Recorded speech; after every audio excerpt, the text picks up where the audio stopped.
옛날에 한 왕이 있었는데 왕이니까 늘 좋은 음식을 먹었겠죠. 궁궐 음식.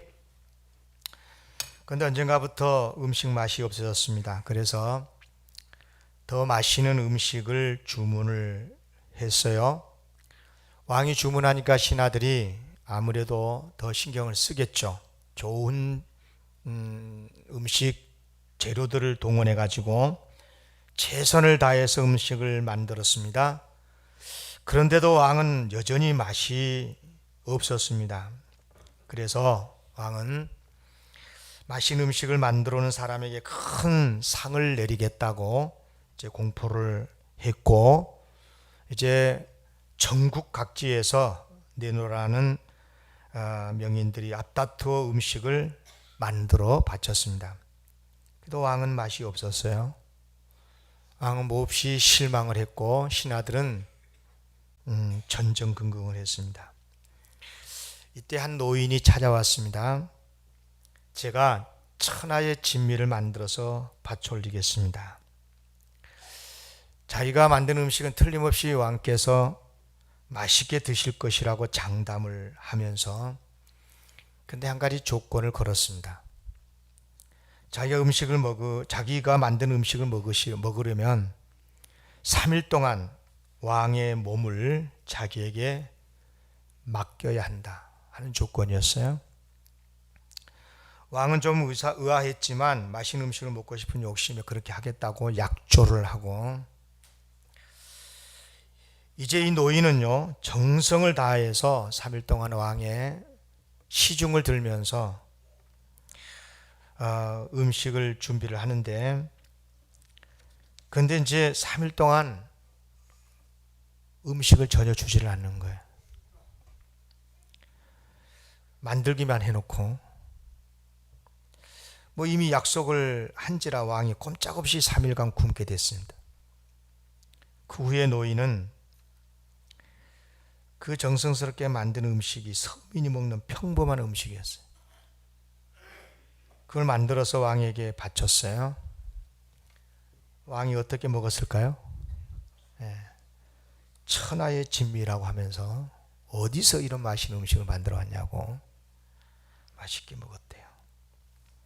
여러분, 왕은 왜 궁궐의 그 좋은 음식이 맛이 없었어요? 항상 좋은 음식 먹었으니까. 그러면 왜 노인이 만든 평범한 서민이 먹는 음식은 그렇게 맛있게 먹었어요? 3일간 굶었으니까. 너무나 쉽고 상식적인 이야기인데도 우리는 그것을 모릅니다.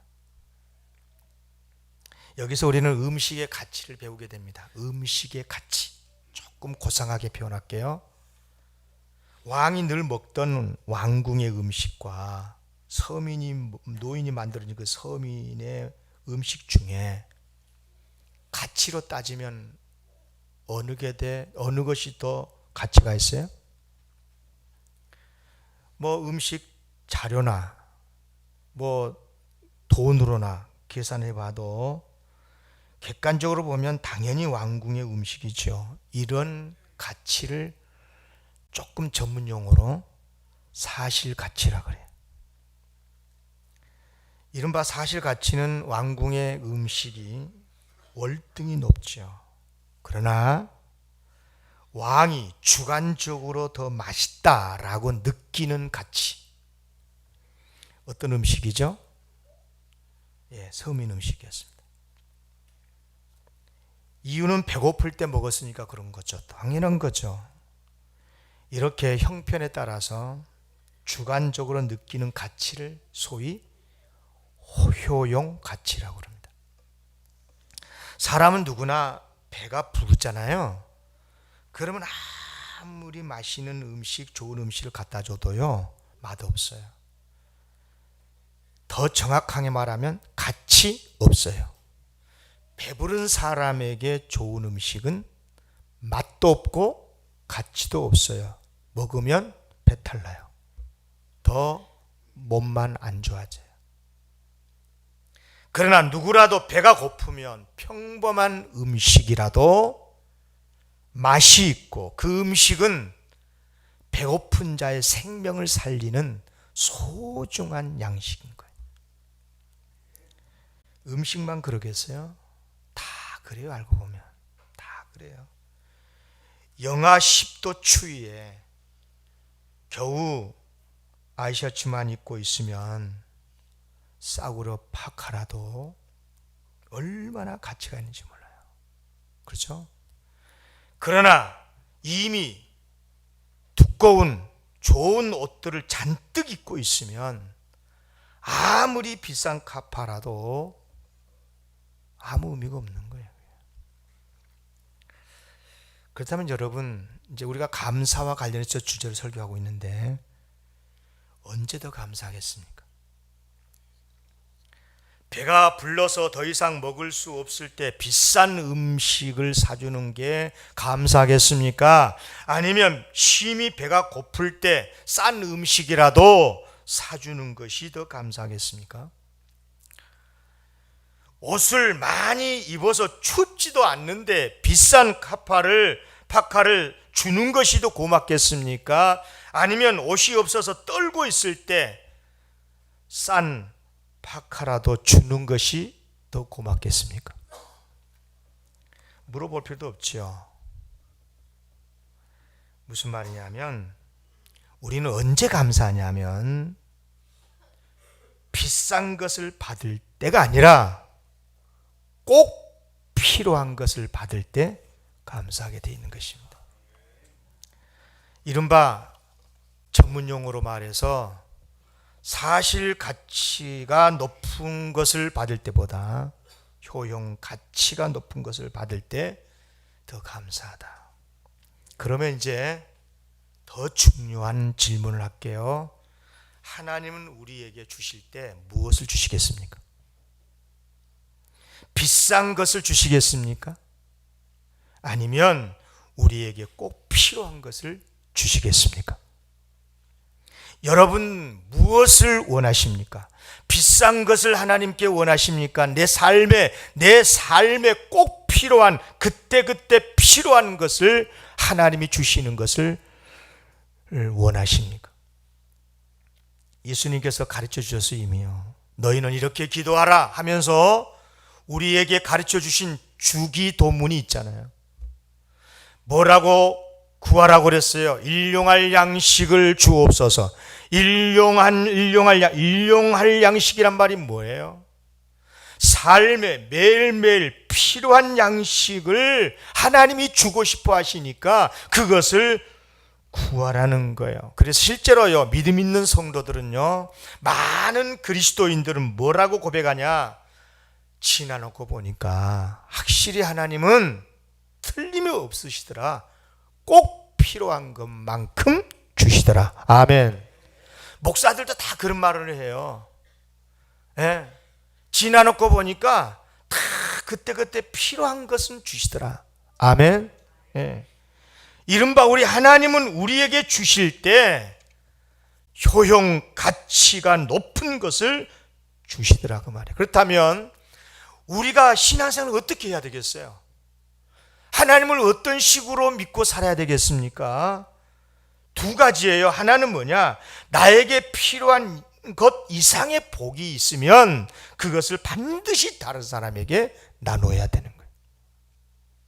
그렇지 않겠습니까? 여러분, 이 세상에는요, 양식이 없어서 굶어 죽어간 사람 많거든요.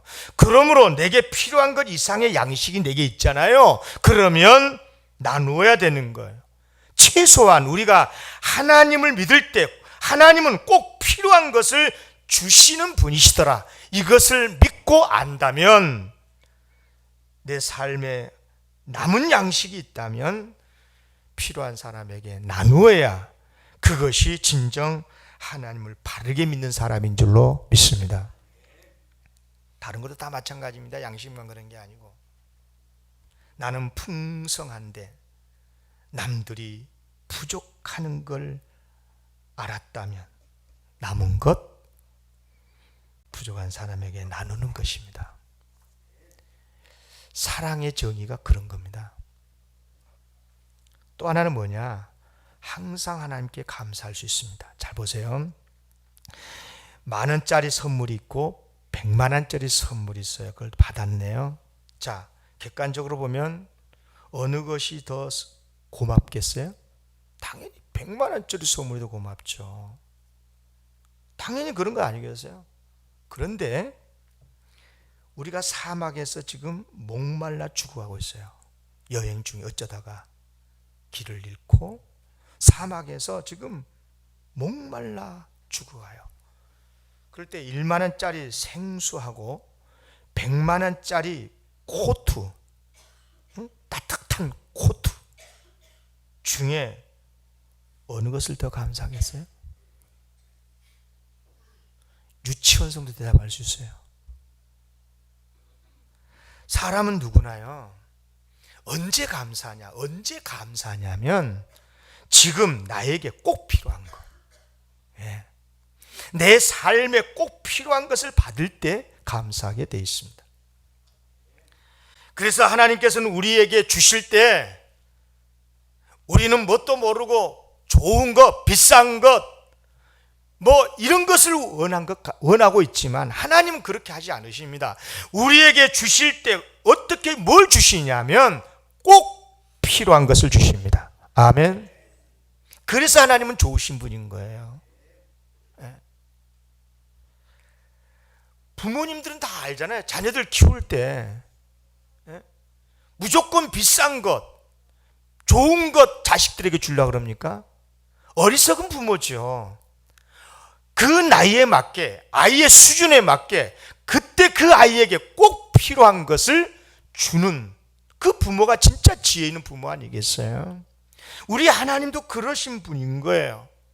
무조건 비싸다고, 사실 가치가 높다고 그걸 주시는 것이 아니라 꼭 필요하고 효용 가치가 높은 걸 주십니다. 그렇다면, 이것을 안다면 우리는 하나님 앞에 늘 감사할 수 있는 줄로 믿습니다. 이 시간에요, 우리가 이제 마지막 결론으로 오늘 이번 달 내내 감사와 관련 설교를 했는데, 지금 감사하십시오. 지금 감사하십시오. 한번 따라할까요? 지금 감사하십시오. 여러분, 지금 감사할 수 있으려면 지금부터 설교하는 걸 잘 들으셔야 돼요. 특별히 오늘 본문 내용을 보면 감사와 관련해서 아주 소중한, 꼭 알아야 될 진리를 몇 가지 가르쳐 줘요. 그 첫째가 방금 말씀을 드린 바로 그건데, 하나님께서 주신 것은 비록 시시하게 보이고 값비싼 게 크고 값비싼 것에 비해서 좀 시시하게 보이고 표면적으로 그렇게 보여도 실제는 하나님께서 꼭 필요한 것을 주신다. 효용 가치가 매우 높은 것이다. 그러므로 비록 작고 좀 부족해도 충분히 감사할 수 있다. 아멘. 이걸 꼭 아시라는 것입니다. 오늘 본문 배경이 이런 거예요. 여러분 아시다시피 이스라엘이 두 나라로 나누어졌잖아요. 남북으로. 북이스라엘 왕국, 남유다 왕국. 우리나라가 똑같았어요 그때. 그런데 북이스라엘은 그만 아수르에게 망하죠. 그리고 135년 후에 남유다도 망해요, 바벨론에게. 그런데 남유다가 멸망하는 건 치명적이었습니다, 이스라엘 역사에. 왜냐하면 예루살렘이 무너졌거든요. 예루살렘 성전 있지 않습니까? 솔로몬이 지었던 성전. 그 성전이 파괴가 되어버렸어요. 이건 이스라엘 백성들에게 있어서 하나님을 경외하는 이른바 신정국가로서의 이스라엘은 완전히 망했다는 뜻인 거거든요. 이건 정말 불행한 역사입니다. 그리고 유대 백성들이 바벨론으로 포로로 끌려갔지 않았습니까? 근데 이제 감사하게도 이제 하나님께서 다시 회복시켜 주시죠. 70년의 포로의 기간을 끝내고 이제 바벨론을 멸망시켰던 페르시아 고레스 황제에 의해서 바벨론으로 이제 잡혀갔었던 유다 백성들이 본국으로 돌아가게 해준 건데요. 그래서 많은 사람들이 이제 본국 유다로 돌아왔어요. 그리고 이제 그들은 과거에 자기들의 죄를 하나님 앞에 진심으로 회개해 앞으로는 정말 하나님을 잘 섬기겠다 결심을 하고, 그래서 돌아와서 제일 먼저 하는 일이 뭐냐면 성전을 다시 짓는 거였어요. 그러지만 여러분, 성전 건축이 쉽습니까? 지금도 어렵지만 옛날도 마찬가지. 언제나 방해꾼이 있는 거거든요. 내부적으로도 있고 밖에도 있고. 여기 4장 가서 이 본문 3장 넘어 4장 4절 봐보세요. 4절 보면 이로부터 그 땅 백성이, 그 땅에 살고 있는 사람들 중에 유다 백성의 손을 약하게 하여 그 건축을 방해하되, 어떻게 방해했냐면 바사왕 고레스의 시대부터 바사왕 다리오가 즉위할 때까지 관리들에게 뭘 주어? 뇌물을 주면서 성전 건축 계획을 막았다 그랬어요. 요즘으로 말하면 민원 제기하는 민원. 예? 구청에, 시청에, 청와대에 민원 제기한 거죠. 대통령 왕에게 민원 제기하면서. 그런데 뇌물을 주면서 했어요. 민원을. 건축 방해한 거죠. 그러나 잠시 방해로 중단이 되긴 했지만 스알디엘의 아들이었던 수룹바벨을 중심으로 다시 성전을 건축하기 시작하고 끝내 완공을 하는데요. 그때 지어진 예루살렘의 성전을 수룹바벨이 그때 지도자였다 하여 수룹바벨 성전 그럽니다. 첫 번째 성전은 솔로몬 때 지어서 솔로몬 성전, 두 번째 지어진 성전은 수룹바벨 성전 그래요. 그리고 오늘 본문 내용은 뭐냐면 바로 이 수룹바벨의 성전의 기초가 놓이는 장면을 지금 오늘 본문의 내용에 묘사하고 있는 거죠. 근데 이 성전은요, 첫 번째 솔로몬 때 지어졌던 성전에 비하면 비교가 되지 않을 정도로 규모도 적고 아주 보잘것없는 작은 성전이었어요. 이른바 성전의 사실 가치가 보잘것없었다, 그런 말인 거예요. 그러나 여러분, 당시 유다 백성들에게 이 성전은 너무도 소중했어요. 지난 수십 년 동안 예루살렘이 성전이 없어가지고 불에 타버리고 없어서 예루살렘에 남아있는 사람들조차도 제대로 하나님 앞에 예배도 못 드렸고, 바벨론으로 포로가 끌려간 사람도 두말할 것도 없고, 그런데 이제 성전을 다시 짓게 된 거예요. 이 성전이 그들에게 어마어마하게 중요한 가치가 있는 거예요. 너무도 소중한 성전이요. 비록 옛날 솔로몬 성전에 비하면 보잘것없는 정말 작은 사이즈의 건물이지만 마치 이런 거죠. 굶어 죽어가는 사람이 받은 죽 한 그릇처럼 당시 이스라엘 백성들에게 이 성전은 너무도 소중한 성전이었어요. 저는 시골 교회에서 천막 예배당 1년 생활해 보면서 저는 그 천막, 정말 작은 그 천막으로 만들어진 예배당이었지만 세상의 그 어떤 성전보다 그들에게는 소중했었어요. 거기에 시골에 사신 분들에게는 가장 소중한 성전이었다, 그 말인 거죠.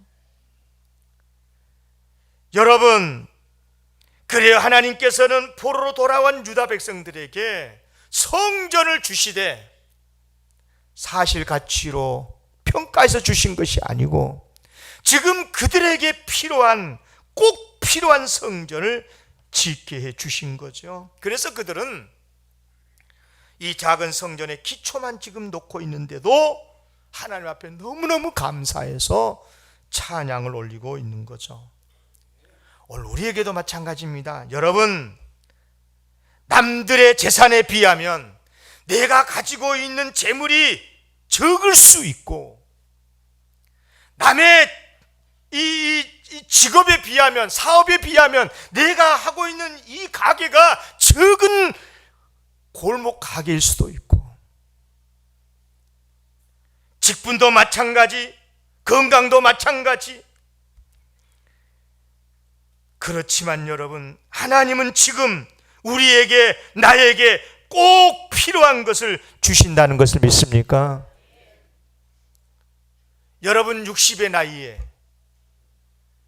하나님, 그래도 20대 나이처럼 그런 피부에, 그런 건강에, 그런 사실 가치로 좋은 걸 주십시오. 그럼 하나님 주시겠어요?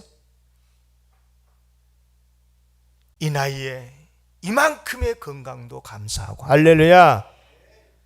바로 그것 아니겠습니까? 그래요, 하나님께서는 그때 꼭 필요한 재물을 주신 거예요. 바로 그때에 필요한 직분도 주시는 거예요. 그 연세에, 그 나이에 건강도 주시는 거예요.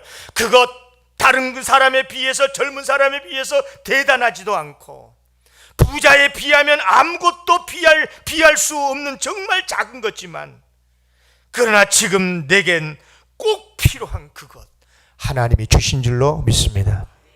저는 믿습니다. 지금 여러분의 가족이 지금 여러분에게 가장 소중하고 필요한 이웃이고 가족인 줄로 믿습니다.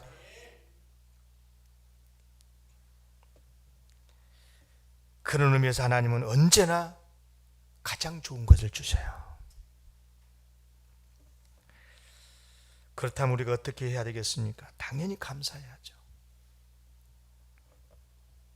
하나님께서 주신 그것은 지금 나에게 가장 필요하고 효용 가치가 높은 것이기 때문에, 지금의 내 남편이, 지금의 내 아내가 다른 남자, 여자에 비해서 병이 들었고 직장도 별로고 뭐 여러 가지로 부족한 것이 있을지라도, 그래서요, 지금의 그분이 나에게 가장 소중한 가족인 거예요. 여러분 꼭 잊지 마시기를 기원합니다. 그러므로 지금 나에게 주신 삶을 감사해야 될 줄로 믿습니다. 여러분 정말 그렇습니다. 꼭 필요한 것을 받은 사람은요, 더 큰 것 안 주셨다 해가지고 불평하지 않아요. 물에 빠져 죽어간 사람 구제해 준 다음에 구제해 줬어요. 그런데 왜 헬기로 구제해 주지 않았냐고, 왜 더 큰 배로 구제해 주지 않았다면 안 했느냐고 불평하면 말이 되겠습니까? 굶어 죽어가는 사람에게 녹두죽을 주면 왜 전복죽 주지 않았냐고 불평하면 되겠어요? 그렇습니다. 여러분, 비록 하나님께서 주신 것이 좀 전에 비해서, 다른 사람에게 비해서 시시하게 보일지라도 내게 꼭 필요한 그 효용 가치 있는 것을 주셨다라고 믿는다면 충분히 감사할 수 있습니다. 감사하시기를 기원합니다. 감사해야 돼요. 두 번째, 본문에서 배우는 아주 소중한 감사와 관련된 가치가 있습니다. 뭐냐면 감사는 성장한다는 것입니다. 감사는 성장해야 한다는 거예요. 오늘 본문에 보면 흥미로운 이야기가 있는데, 성전의 기초를 놓을 때 일부 사람들이 대성통곡을 했다네요.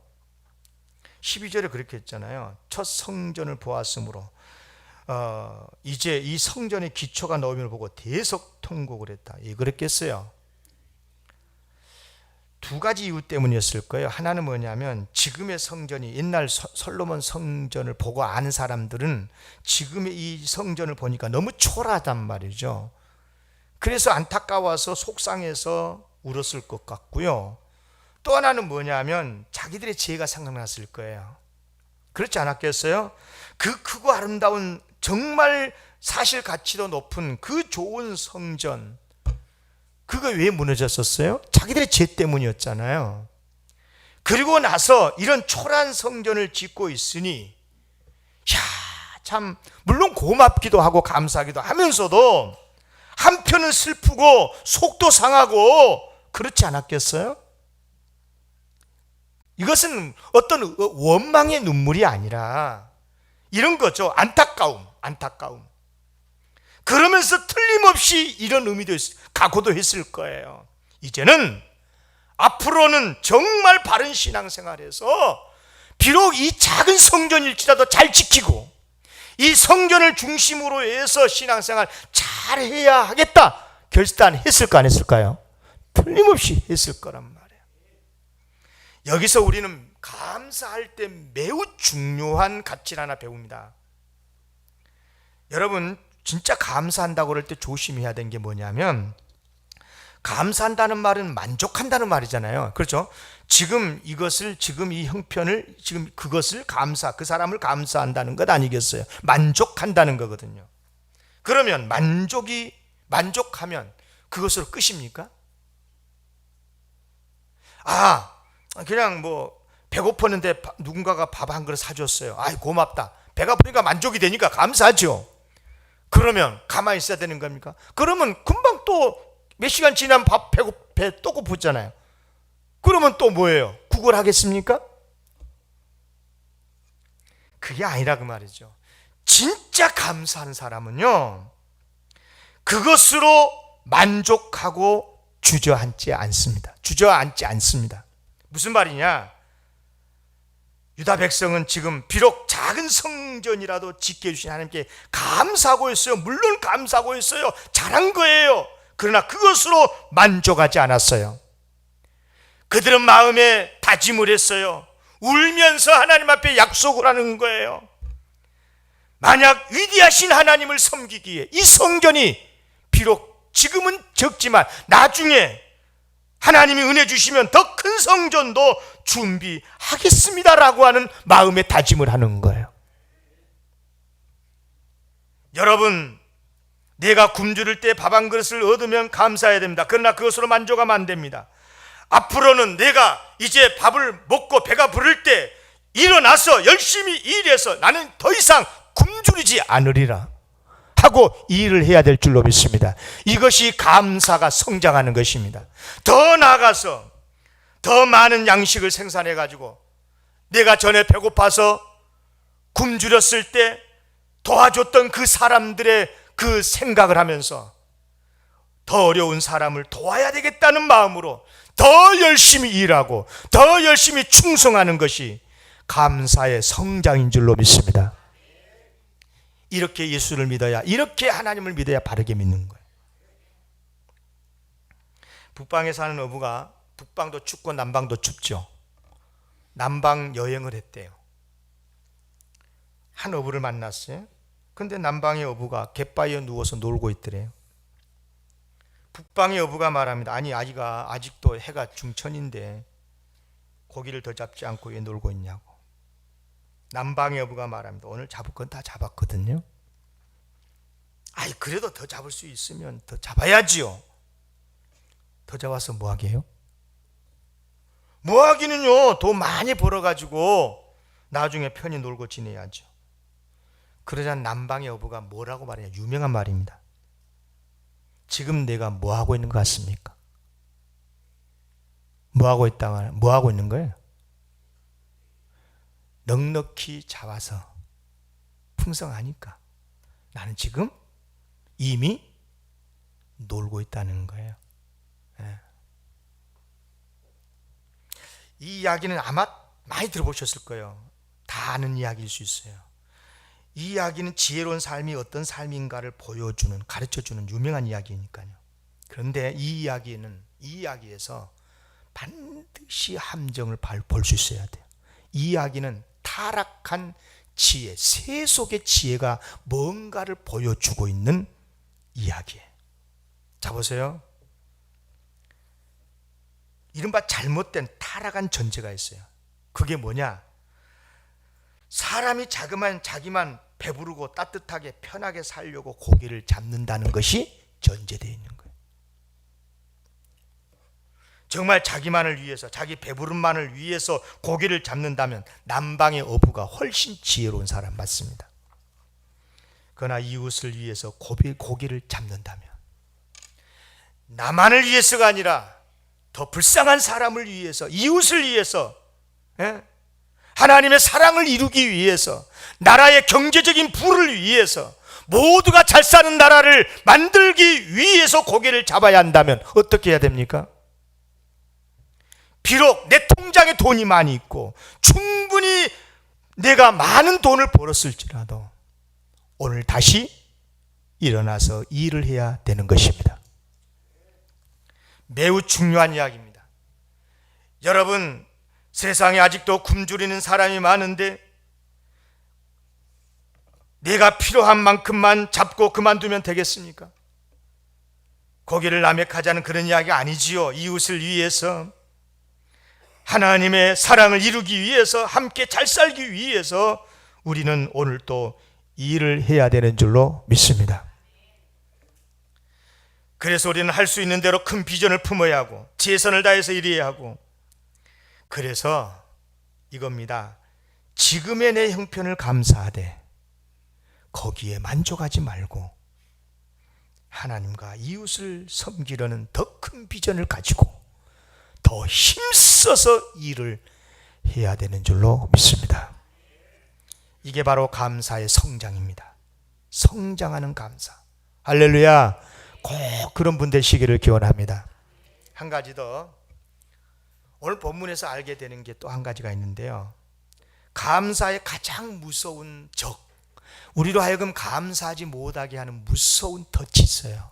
그게 뭘까? 비교의식입니다. 비교의식.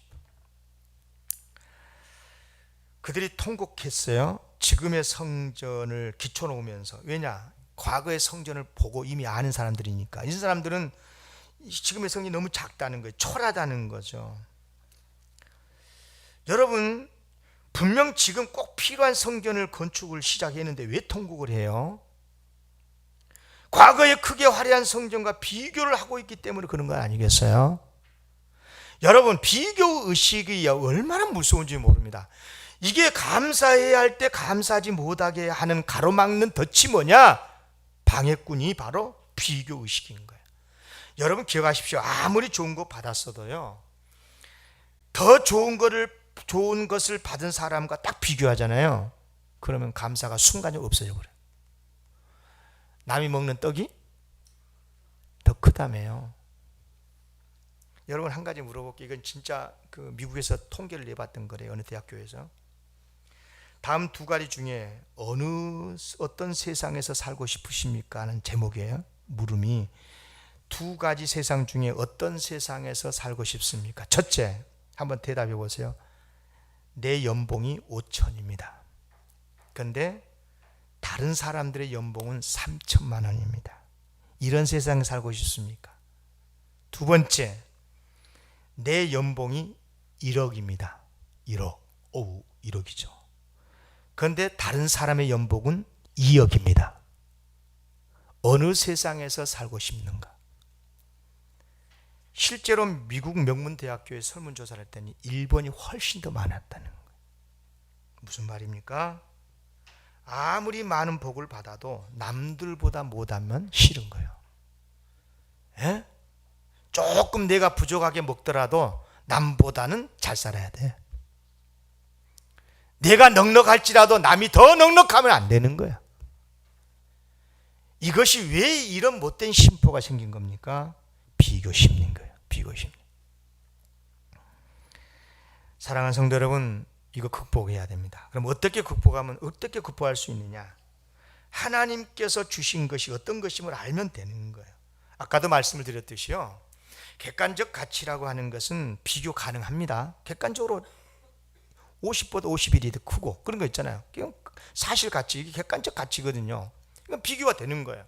그런데 주관적 가치는 절대 비교가 안 되는 거예요. 저 사람은 충분히 감사할 수 있을 것 같은데 원망하고 있고, 이쪽 사람은 충분히 원망하고, 충분히 그럴 사람인데도 감사의 얼굴이 막 천사야. 주관적 가치라는 것은 이게 평가가 안 되는 거예요. 평가가. 여러분 예를 들어 볼게요. 500원짜리 감기약이 있어요. 500원짜리. 그리고 5,000원짜리 500원짜리 감기약이 있고 5,000원짜리 이 감염약이 있어요. 객관적으로 가치로 보면 어느 것이 더 비싸요? 어느 것이 더 좋은 거예요? 감염약이 훨씬 더 가치가 있죠. 그런데 주관적 가치로 보면요, 비교가 안 되죠. 여러분, 감기 환자에게는 아무리 그 약이 싸도 500원짜리라도 감기약을 먹어야 돼요. 그렇죠?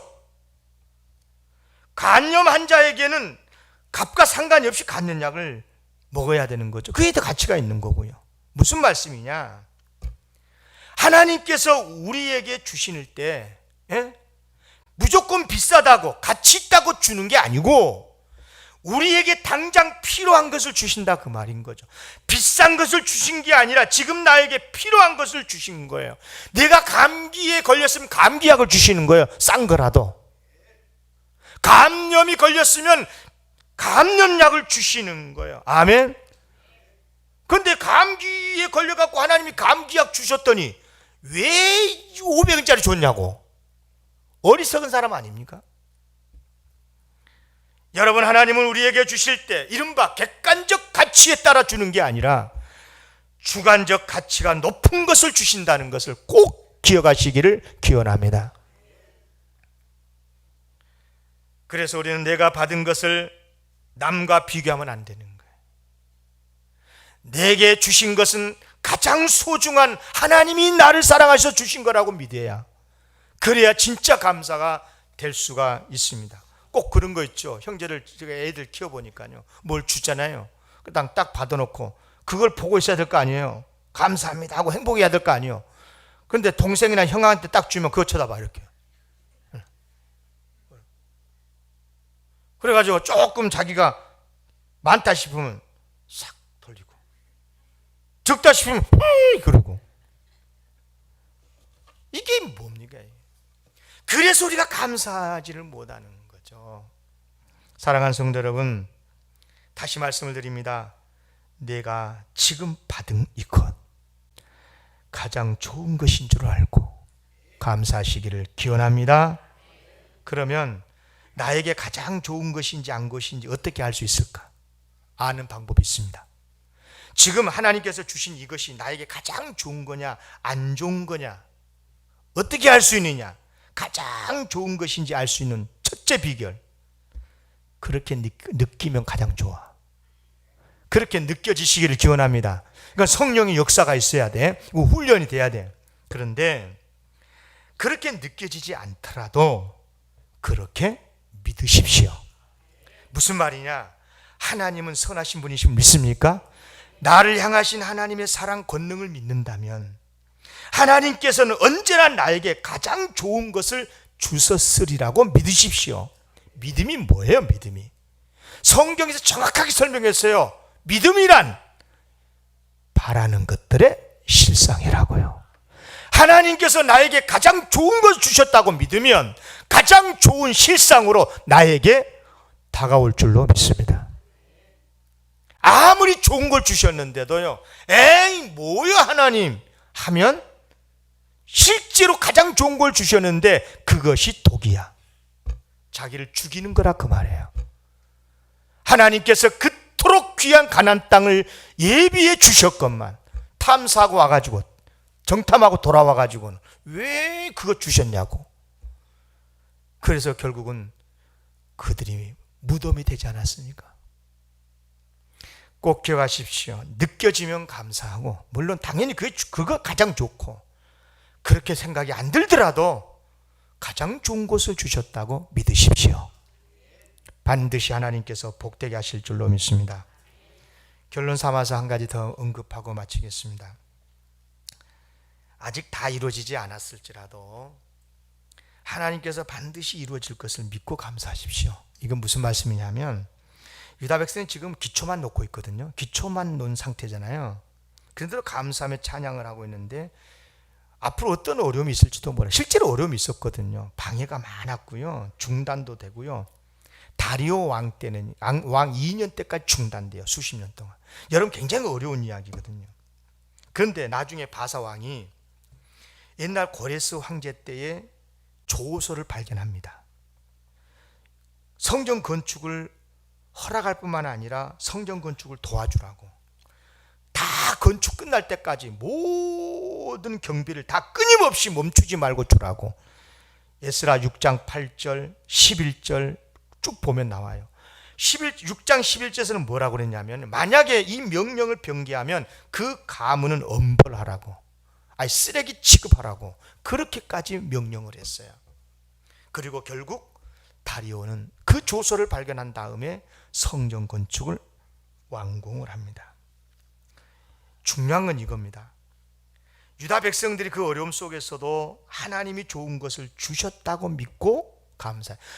좋은 걸 주셨다고 믿고 지금 꼭 필요한 것을 주셨으니까 감사하고, 두 번째, 지금은 시작이지만 앞으로 반드시 더 좋은 것을 주실 거라고 믿고 감사했어요. 할렐루야. 여러분, 예루살렘에 있는 성전은 역사적으로 보면 3번 건축이 됩니다. 3번. 성경에서만, 신구약 성경에서 보면 3번 건축이 되는데, 첫 번째 성전 건축은 솔로몬이 지었다, 솔로몬 성전이고, 두 번째는 본문에 나오는 수룹바벨 성전이고, 그리고 세 번째 예수님이 시대 때에 건축된 헤롯 왕이 지었던, 정치적인 이유로 굉장히 그때는 크게 짓습니다. 그런데 완공도 못하죠. 그런데 그때 지었던 성전을 헤롯 성전이라고 그래요. 그런데 역사적으로 예루살렘 성전을 연구를 해보면 가장 오랫동안 쓰임받았던, 가장 소중하게 쓰임받았던 성전은 수룹바벨 성전이었어요. 가장 3번의 성전 중에 가장 초라하고 규모도 적고 심지어 그 안에 법궤도 없었대요. 그럼에도 불구하고 이스라엘 역사에 가장 존귀하게 쓰임받았던 성전은 수룹바벨 성전이었다는. 우리는 많은 경우에 표면적인 것만 많이 봅니다. 비싸나 뭐 질이 좋냐 이런 것들만 늘 따집니다. 뭐 좋으면 좋죠. 그러나 여러분 꼭 기억하십시오. 하나님은 우리에게 꼭 필요한 것을 주신다고. 그래서 그것이 가장 좋은 것이라고. 설령 남들 것보다 작을 수 있어요. 그러나 하나님께서 주신 가장 좋은 것으로 알면 반드시 행복하고 행복한 감사의 삶을 살게 될 줄로 믿습니다. 우리 한번 고백합시다. 지금 내 가족은 나에게 가장 소중한 것입니다. 아멘. 가장 소중한, 가장 내게 필요한 하나님의 복입니다. 감사한 마음으로 승리하시기를 기원합니다.